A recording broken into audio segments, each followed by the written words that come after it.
నమస్తే.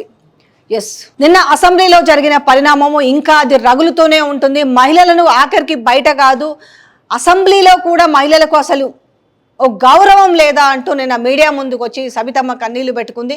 అయితే దీనిపైన కొంత వాళ్ళు మాట్లాడుతున్న మాటలు, వాళ్ళు ట్రోల్ చేస్తున్న అంశాలు, సో కాంగ్రెస్ పార్టీ ఈరోజు మాట్లాడుతున్న విధానము, పాత వీడియోలను తీసి ముందర పెట్టుకుంటూ ఏది ఏమైనా కూడా మహిళలని అంటే ఈ పార్టీలు మారిండ్రు. అసలు నిజంగా నిన్న చర్చ ఏమైంది? ఓవరాల్గా చూసుకుంటే చర్చ తప్పుదోవ పట్టిందా? అంటే ఒక అంశం క్లారిటీగా 2014 ముందు తెలంగాణ రాష్ట్రంలో పరిస్థితులు ఎట్లా ఉండే, 2014 నుంచి ఎట్లా ఉండే, సో ఇవన్నీ ఒక లెక్క పత్రంతో సహా చెప్పుకుంటూ వస్తున్నాయి. అంటే మీరు కడుతున్న వడ్డీల గురించి కావచ్చు, చెప్తున్న తప్పుడు సమాచారం గురించి కావచ్చు, ఇచ్చిన 6 గ్యారంటీల హామీల గురించి కావచ్చు, ఇలా ఒక్కొక్క అంశము వస్తున్న నేపథ్యంలో సో ముఖ్యమంత్రి రేవంత్ రెడ్డి ప్రస్తావించిన విషయం ఏంటంటే, అంటే జనరల్గా అంటాం మనము గెలికి తన్నించుకోవడం లాగా, ఎందుకు నేను అంశాన్ని పక్కదోవ పట్టాలని మాట్లాడినరా. సో నేను ఆయన చెప్పిన మాట నేను అందరు మీరు విన్నారు కదా, సో అక్కలు వెనుక కూర్చున్నారు, మిమ్మల్ని మోసం చేస్తారు, ముంచుతారు అన్నారు. అయితే ఇక్కడ ఒక అస్సలు విషయం మర్చిపోయినారు. ఆయన నిన్న ఆ సభ, శాసనసభ వేదికగా పంచుకున్న అంశము, ఎస్ నేను సబితమ్మ వల్లనే సీఎం అయ్యాననే మాటను ఆయన ఆ సభలోనే ఒప్పుకున్నాడు. సో ఏదైతే సబితమ్మ చెప్పిన మాట ఏదైతే ఉందో, నేను ఆయన మనసారా ఆహ్వానించాను, నువ్వు ఒక ఆశాకిరణం అవుతావు, నీకు భవిష్యత్తు ఉంటుంది అనేసి నేను ఆహ్వానించానని చెప్పింది. ఆ ఆహ్వానించాననే మాట వెనుక చాలా పెద్ద ప్రక్రియ జరిగింది, చాలా పెద్ద ప్రక్రియ. ఆ రోజు రేవంత్ రెడ్డి అనే వ్యక్తి కాంగ్రెస్ పార్టీలోకి రావడానికి ఎవ్వరు కూడా సస్సేమీరా ఒప్పుకోలేదు. ఒక్కసారి మనకు గతంలో 2015 ఓటుకు నోటు కేసు నుంచి గుర్తు చేసుకుంటే ఆయన పిసిసి ప్రెసిడెంట్, వర్కింగ్ ప్రెసిడెంట్, ఆ తర్వాత సీఎం వరకు అయ్యే పరిస్థితులు ఏ విధంగా ఉన్నాయి రాష్ట్రంలో అనేది ఒక్కసారి రివైండ్ చేసుకుంటే, ఆయన 2018 ముందస్తు ఎలక్షన్లో ఆయన ఓడిపోవడం, దాని తర్వాత ఆయన పార్లమెంటులో గెలవడం, సో ఇవన్నీ. కానీ ఈ ముఖ్య ప్రక్రియలో అసలు కాంగ్రెస్ పార్టీకి ఆయన రావడాన్ని మిగతా ఉన్న వాళ్ళందరూ వ్యతిరేకించిన ఇవ్వాలి. ఎవరెవరైతే ఈరోజు రేవంత్ రెడ్డికి సపోర్టుగా మాట్లాడుతున్న వాళ్ళందరూ కూడా మామూలుగా మాట్లాడలేదు. ఒక కోమటిరెడ్డి వెంకటరెడ్డి కావచ్చు, ఒక ఉత్తమ్ కుమార్ రెడ్డి కావచ్చు, ఇందులో కోమటిరెడ్డి బ్రదర్స్ అయితే చాలా అగ్రెసివ్గా మాట్లాడారు. ఓటుకు నోటుకు కేసులో ఒక దొంగని కావచ్చు, ఎన్ని మాటలు, క్యారెక్టర్ లేదు, మా స్టేచర్కు సరిపోడు అనేసి ఇట్లా చాలా మాట్లాడిన వైనం ఉంది. ఇలాంటి నేపథ్యంలో ఈరోజు మాత్రం పాపం మళ్ళీ సపోర్ట్, ఎందుకంటే ముఖ్యమంత్రి హోదాలో ఉన్నాడు కాబట్టి ఈరోజు సపోర్ట్ చేసుకుంటూ పోతున్నారు కాబట్టి ఆ దినం మాకు కూడా బాగా గుర్తుంది. మేము కూడా చాలా దగ్గర నుంచి చూసిన వైనం ఈరోజు మీకు గుర్తు చేస్తాము. కనీసంగా ఎవ్వరు కూడా రేవంత్ రెడ్డిని గాంధీ భవన్కి తీసుకొచ్చి కండువా కప్పే పరిస్థితి కూడా లేకుండే. అవాళ ఎట్లా కప్పించుకున్నాడు కండువా, ఆయన ఇంటి ముందు టెంట్లు వేసుకొని ఆ రోజు ఎలా నిర్వహించారు అనేది కూడా ఒక్కసారి రివైండ్ చేసుకుంటే అవన్నీ కూడా యూట్యూబ్లో వీడియోలు కనిపిస్తుంటాయి. దీని వెనక సబితమ్మ కొడుకు పాత్ర, కార్తిక్ పాత్ర ఎంత ఉందనేది వాళ్ళ గుండె మీద చేసుకుంటే తెలుస్తుంది. ఆ రోజు ఏం జరిగింది, ఆయన ఎందుకు ఇంతమంది వ్యతిరేకిస్తున్నప్పటికీ కూడా సో వీళ్ళిద్దరు మాత్రము తనని పార్టీలోకి తీసుకొచ్చారు. పార్టీలోకి తీసుకొచ్చినా కూడా సో ఆయనకు ఒక మంచి పదవి ఇప్పించాలనేసి దాని తర్వాత ఢిల్లీలో చాలా పెద్ద ఎత్తున లాబింగ్ చేశారు. సో ఒక వాయిస్ ఉంది, ఈయనకు పనికొస్తుంది. ఇప్పుడు ఆల్రెడీ కాంగ్రెస్ పార్టీ చాలా హీన స్థితిలో ఉంది, ఇలా ఉంటే కంప్లీట్గా వాష్ అవుట్ అయ్యే పరిస్థితి ఉంది అని చెప్పేసి సో అక్కడి నుంచి వర్కింగ్ ప్రెసిడెంట్ స్థానం వచ్చింది.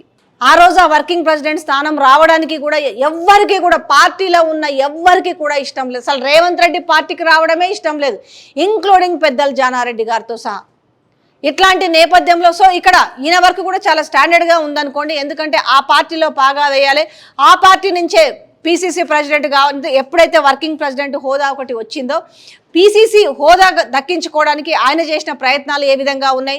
అదొకటే కాదు, ఇటు విహెచ్ లాంటి వాళ్ళు కావచ్చు, జగ్గారెడ్డి లాంటి వాళ్ళు కావచ్చు, ఉత్తమ్ కుమార్ రెడ్డి లాంటి వాళ్ళు కావచ్చు, కోమటిరెడ్డి వెంకటరెడ్డి లాంటి వాళ్ళు కావచ్చు, చాలా సందర్భాల్లో ఫ్రస్ట్రేట్ అయిన సందర్భాలు ఉన్నాయి. ఈయన ఒక టీమును పెట్టుకొని, అంటే ఈయన కూడా అట్లే చేసిండు, అంటే సీనియర్లను రెచ్చగొట్టే విధంగా ఒక కోటల్ని పెట్టుకొని, ఒక టీమును పెట్టుకొని ఎక్కడికి పోయినా రేవంత్ సీఎం అని మాట్లాడుతున్నాయి. మీరు గతంలో ఒకసారి 2018 నుంచి చూస్తే మీరు ఆయన సీఎం అయ్యేంత వరకు కూడా ఎలాంటి నినాదాలు ఉండేవి, ఆయన ఏ విధంగా ఒక క్రియేట్ చేసుకున్నాడు, ఆయన ఒక చరిష్మాను ఆయన డెవలప్ చేసుకున్నాడు ఒక ప్లాంటెడ్గా. ఈ విషయాలు నేను చెప్పడం కాదు, ఏకదమ్ మీడియా ముందుకు వచ్చి విహెచ్ చాలా సందర్భాల్లో చెప్పారు, ఎందుకు మమ్మల్ని అవమానిస్తున్నారు, ఇది మంచి పద్ధతి కాదు, కాంగ్రెస్ పార్టీలో ఇలాంటి సాంప్రదాయం లేదు, లాయలిస్టులమైన మమ్మల్ని అవమానిస్తూ ఇలా సీఎం అనేసి ఇలా ప్రసంగాలు ఇలా చేపించుకోవడం, ఈ అరుపులు కేకలు ఏంటంటే చాలా సందర్భాల్లో మాట్లాడాడు. దాని తర్వాత ఇదే వ్యతిరేకంగా జగ్గారెడ్డి మాట్లాడుతున్నప్పుడు కూడా ఇదే రేవంత్ ఒక సోషల్ మీడియా ఆయనను బండబూతులు తిట్టి ఆయన ట్రోల్ చేసిన నేపథ్యంలో ఆయన ప్రెస్ మీట్లు పెట్టి చాలా బెదిరించే ప్రయత్నం, అంటే ఇంకొకసారి నా మీద ట్రోల్ ఏం జరిగినా కూడా సహించలేదంటూ జగ్గారెడ్డి బరాబర్ ప్రెస్ మీట్ పెట్టి ఆయన కూడా కొట్లాడిండు. సో ఆయన చాలాసార్లు ఆయన వ్యతిరేకించిండు, చాలాసార్లు ఆయన పిసిసి ప్రెసిడెంట్ అయ్యే ముందు కూడా చాలాసార్లు వ్యతిరేకించిండు. సో ఇది ఒక నాణానికి ఒకవైపు. ఇంకొక వైపు ఏంటి, అసలు ఈ సబితా ఇంద్రారెడ్డి కావచ్చు, సునీతా లక్ష్మారెడ్డి కావచ్చు, డీకే అరుణ కావచ్చు, అసలు వీళ్ళు ఎందుకు బయటకు వచ్చిర్రు? చాలా వరకు ఈమె ఏముంది, ఆ రోజు ఎల్పీని విలీనం చేసే సిఎల్పీని విలీనం చేసే ప్రక్రియలో ఈమె అధికారం కోసం వచ్చిందంటూ మాట్లాడుతున్నారు. సో డీకే అన్న కూడా పదవుల కోసం, అంటే మిగతా పార్టీ అంటే ఈరోజు జరుగుతున్న ఒక చర్చనే ముందు పెడుతున్నాను, పబ్లిక్లో జరుగుతున్న చర్చనే చెప్తున్నాను, రాజకీయాల్లో జరుగుతున్న చర్చ కూడా కాదు, పబ్లిక్లో జరుగుతున్న చర్చను పెడుతున్నాను. ఈరోజు ఈ ముఖ్యమంత్రి రేవంత్ రెడ్డి, ఈరోజు ముఖ్యమంత్రి సీట్లో కూర్చున్న రేవంత్ రెడ్డి కూడా ఇదే కాంగ్రెస్ పార్టీలో పుట్టి పెరిగిన వాడు కాదు, కాంగ్రెస్ పార్టీకి లాయలిస్టు కాదు అన్న అంశాన్ని వాళ్ళ లీడర్లే ఉండబద్దలు కొట్టి చెప్పారు. వీళ్ళందరూ పార్టీని మారినవాన్ని పక్కన పెట్టుకొని ఈరోజు వీళ్ళు కబుర్లు చెప్తుంటే భలే గమ్మతిగా ఉంది. అందుకే అంటారు చూడు, గురువింద గింజ సామెత లాగా ఉంది అన్నట్టు. ఈరోజు ఆ రోజు చాలా సందర్భాల్లో మాట్లాడాల్సిన సందర్భం ఉంది. ఎందుకమ్మా మీరు బయటకు వచ్చినారు అన్నప్పుడు ఎంత ఫ్రస్ట్రేషన్ గురి చేసిరు అసలు. ఒక డీకే అరుణని కావచ్చు, ఒక సునీతా లక్ష్మారెడ్డిని కావచ్చు, ఒక సబితమ్మని కావచ్చు. ఆ ఫ్రస్ట్రేషన్ వెనక కారణం వీళ్ళని ఎందుకు ఫ్రస్ట్రేషన్ గురి చేసిరో తెలుసా? వీళ్ళని బయటికి పంపించాలనే స్కెచ్ చాలా భారీ స్థాయిలో జరిగింది. ఎందుకు? అప్పుడు 2018 నుంచి ఆయన ఒకసారి రాహుల్ గాంధీ అన్నాడు, మహిళని సీఎం చేస్తాను అన్నాడు.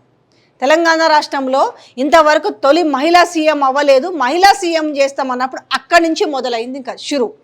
అమ్మో మహిళా సీఎం అని రాహుల్ గాంధీ ప్రకటించినాడు, పార్టీ అసలే ఉత్సాహ స్థితిలో ఉంది. అప్పుడున్న పరిస్థితి ఎట్లుంది? ఐసీయూల కంటే ఘోరమైన పరిస్థితి ఉంది, బ్రెయిన్ డెడ్ అయి ఉన్న పరిస్థితులలో నిజంగానే పార్టీ రేపు ఊపందుకుంటే మహిళను సీఎం చేస్తారా? అయితే ఈ మహిళను సీఎం అనే ఒక ప్రతిపాదన ఎప్పుడైతే తీసుకొచ్చిరో అందులో కొన్ని పేర్లు వినిపించినాయి. అందులో మొదటగా వినిపిస్తున్న చాలా సీనియర్ అయిన సో గీతారెడ్డి కావచ్చు, దాని తర్వాత సో ఫైర్ బ్రాండ్ లీడర్గా పేరున్న ఒక డీకే అరుణమ్మ కావచ్చు, దాని తర్వాత సబితా ఇంద్రారెడ్డి కావచ్చు, ఉన్న వాళ్ళలో ఒక లిస్టు తీస్తే వీళ్ళు కనిపించినారు.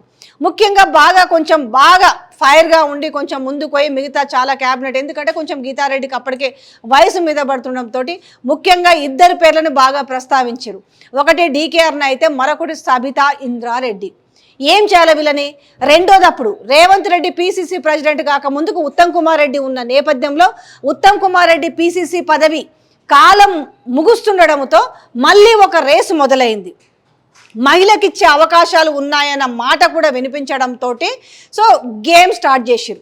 ఎవరైతే మహిళలు ఇప్పుడు ఆ లిస్టులో ఉంటారో వాళ్ళని ఫస్ట్ పక్కకు తప్పించాలి.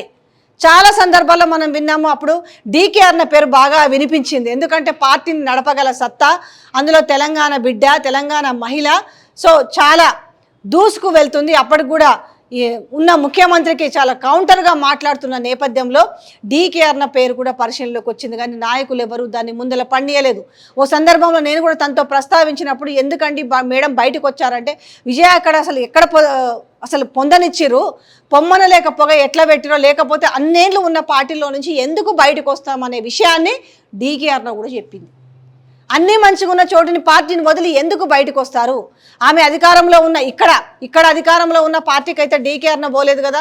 ఈరోజు మీరు సబితా ఇంద్రారెడ్డిని పదవి కోసం పోయిందని మాట్లాడుతున్నారు కదా, మరి డీకే అన్నం అయితే ఆ రోజు ఇక్కడ బీజేపీ పార్టీ అధికారంలో ఉందా? ఎందుకు పోయింది? దీని దగ్గర సమాధానం ఉంటే చెప్పాలి.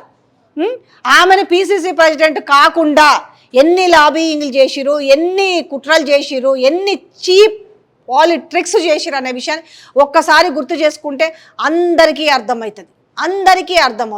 ఇక రెండోది సబితమ్మ విషయానికి వచ్చినప్పుడు కూడా తనను కూడా ఒకసారి చాలాసేపు కూర్చొని డీప్గా తనతో డిస్కస్ చేసినప్పుడు తనకి పోవాలన్న ఉద్దేశం లేకుండా కావాలని ఫస్ట్ ఆమె మీద ఈమె పార్టీ మారుతుంది అనేసి ఒక రూమర్ క్రియేట్ చేశారు. సో వీళ్ళు ఏం చేశారు, రూమర్ క్రియేట్ చేసి ఎవరైతే పెద్దలు అసెంబ్లీలో మాట్లాడి గొంతు చించుకొని మాట్లాడుతున్న వ్యక్తులు ఎవరైతే ఉన్నారో వాళ్ళ ఇంటికి పోయిరు. ఇట్లా వస్తున్నాయి వార్తలు అనేసి ఏదో పోయిరు, అట్లా ఏదో పోవాలని కంటి తుడిపి చర్యగా పోయిరట. కనీసం వాళ్ళు వచ్చేసి అమ్మా సబితమ్మ నువ్వు ఒక స్టేట్మెంట్ ఇవ్వు అని కానీ, లేదంటే వాళ్ళు కూడా ఈ సబితా ఇంద్రారెడ్డి ఎక్కడికి పోదు కాంగ్రెస్ పార్టీలోనే ఉంటుంది అనేది కూడా వాళ్ళు కనీసం ఒక్క మాట మాట్లాడలేదంట. ఇవాళ నేను ఒక దళిత బిడ్డని, నన్ను సిఎల్పి లీడర్గా నన్ను ఇది చేసిరు అనేసి ఆవేశంతో మాట్లాడుతున్న వాళ్ళు కూడా ఆ రోజు సబితమ్మకు సపోర్ట్ చేయలేదనేసి అటువైపు నుంచి వాదన. సో ఎప్పుడైతే వాళ్ళు వచ్చేసి ఇంట్లో కూర్చొని ఏదో డిస్కస్ చేసారు కదా, మీడియా ఉన్నప్పటికీ కూడా మీడియాకు ఒక్క మాట సబితమ్మ వెళ్ళదు అనే ఒక్క మాటను కూడా చెప్పలేకపోవడంతో వాళ్ళు హర్ట్ అవ్వడం. అంటే ఇంత ప్రక్రియ జరుగుతుంది, పార్టీ మారాము అనే విషయంలో ఎంత ప్రక్రియ ఉంటుందనడానికి చెప్తున్న ఉదాహరణ. సో దాంతో భాగంగా ఏమైంది, ఆమె మళ్ళీ ఇప్పుడు 2023లో బీఆర్ఎస్ బీఫామ్ పైన గెలిచి ఈరోజు అసెంబ్లీకి పోతే చర్చ మంచిగా ఉండాలి, గౌరవంగా ఉండాలి, కానీ ఆయననేమో మోసం చేసి, మరి ఒక విధంగా ఆమె న్యాయమే చేసింది కదా. రేవంత్ రెడ్డి ఇలా సీఎం అయినా అంటే సబితక్క చెప్తే వచ్చినాను అనేది చెప్పిండు కదా.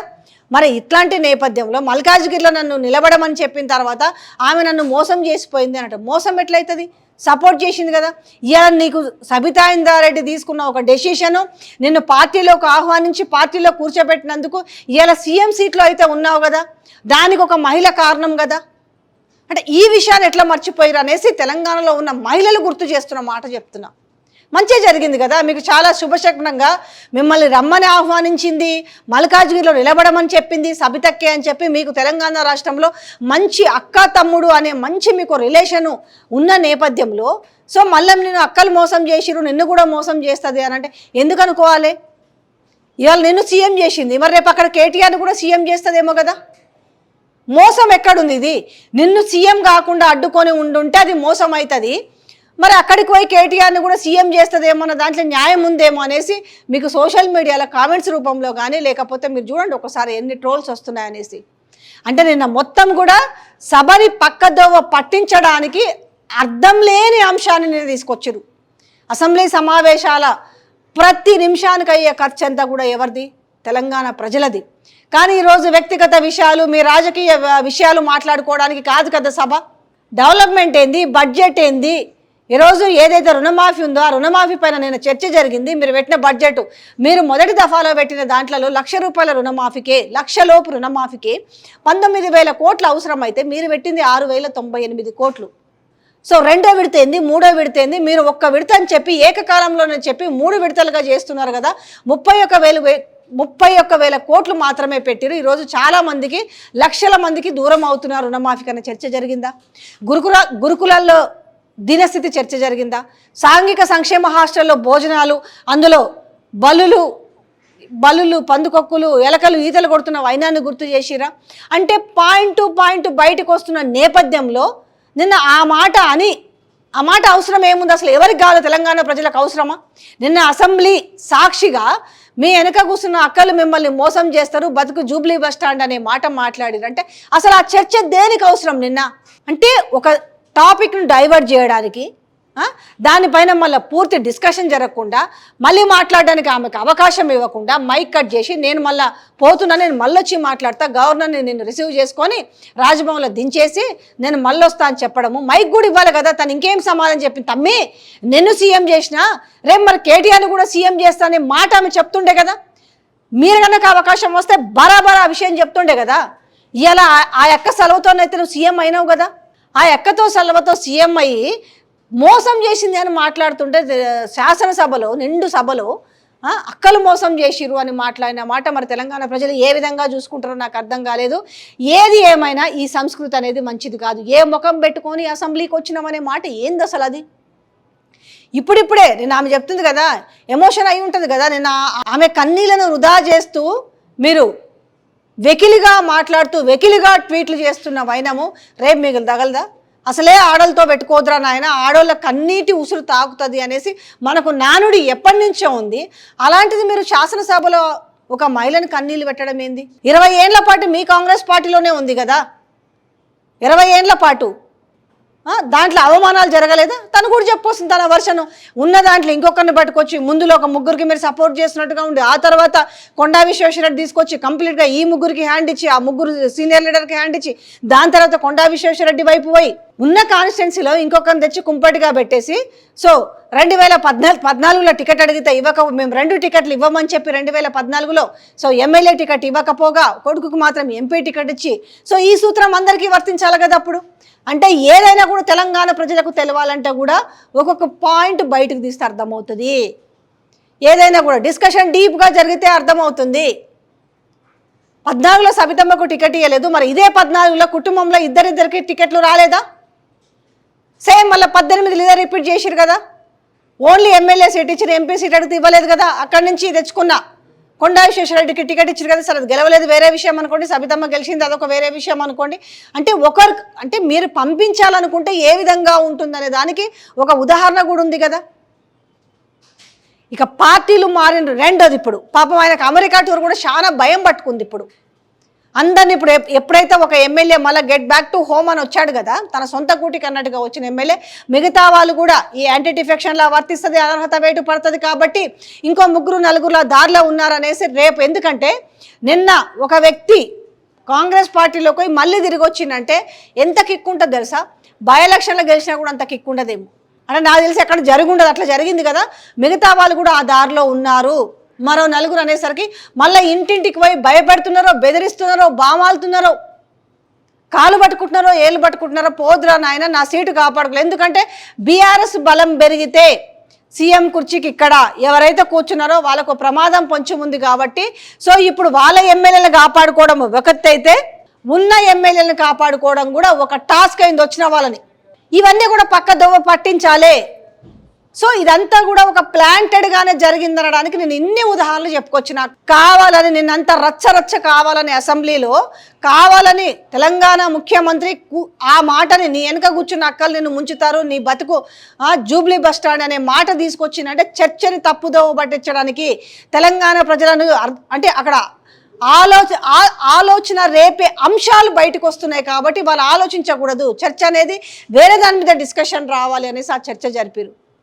కానీ ఈరోజు మనది కావచ్చు, రేపు ఇంకొకరిది ఉంటుంది డెఫినెట్గా. ఇది అందరికీ తెలుసు, చదువుకున్న వాళ్ళ సామెతలు మాకంటే మీకు బాగా తెలుసు. ఏది ఏమైనా ఏ పార్టీల అధికారంలో ఉన్నది బీఆర్ఎస్ కావచ్చు, బీజేపీ కావచ్చు, టీడీపీ కావచ్చు, లేదంటే బీఆర్ఎస్ కావచ్చు, అది ఏ రాష్ట్రమైనా ఏ పార్టీ అయినా మహిళలని అవమానానికి గురి చేయడం అనేది మాత్రం అది కరెక్ట్ అయిన విషయం కాదు. ఈరోజు వీళ్ళకి జరగవచ్చు, రేపు అందులో ఉన్న సీతక్కకు కూడా జరగవచ్చు కదా. సీతక్క కూడా మాట్లాడుతుంది కదా, నువ్వు మోసం చేసిపోలేదా ఆయనని ఎంపీ టికెట్ అని చెప్పేసి కూసబెట్టి నువ్వు మోసం చేసిపోయినావని మాట్లాడుతుంది. కానీ ఇవాళ మీ తమ్ముడు మీ అన్న అవుతాడో మరి తమ్ముడు అవుతాడో కానీ ఇవాళ న్యాయమే జరిగింది కదా.